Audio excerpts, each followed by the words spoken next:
So, Stellaris Dev Diary number 72, Crises and the Contingency. So Paradox is back with a new Dev Diary for Stellaris.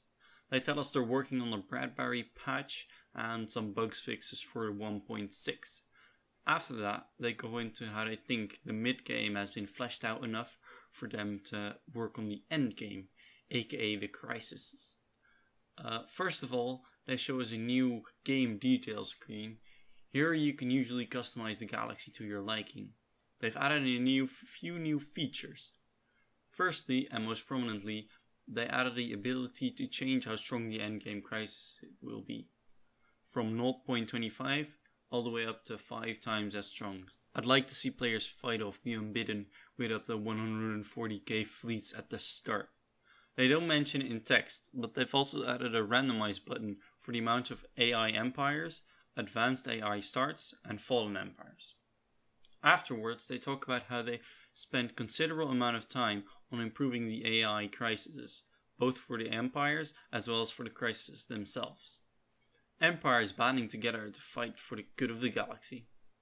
Then lastly, and certainly not least, they talk about how they're going to change the AI uprising to be more of a galaxy-wide threat and not spaceport destruction sim.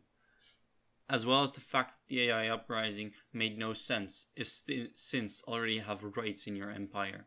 They're renaming it into the Contingency.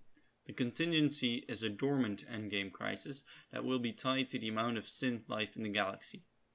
They will try to bend those synths to their cause and use some of the infiltration events to soften up the targets they plan on attacking. They actually have large fleets to make sure they're an actual threat. And also, kill, maim, dismember. That sounds interesting to say the least. In the last paragraph, they talk about how there's a hidden lore to uncover with the Unbidden and the Scourge, and about how they're implementing the AI uprising as something more of an event chain, probably tied to not giving synths and robots the rights they deserve. All in all, I think it's interesting to see how they're focusing on the endgame crisis and fixing up the parts of their game that were broken or just not as fun to play.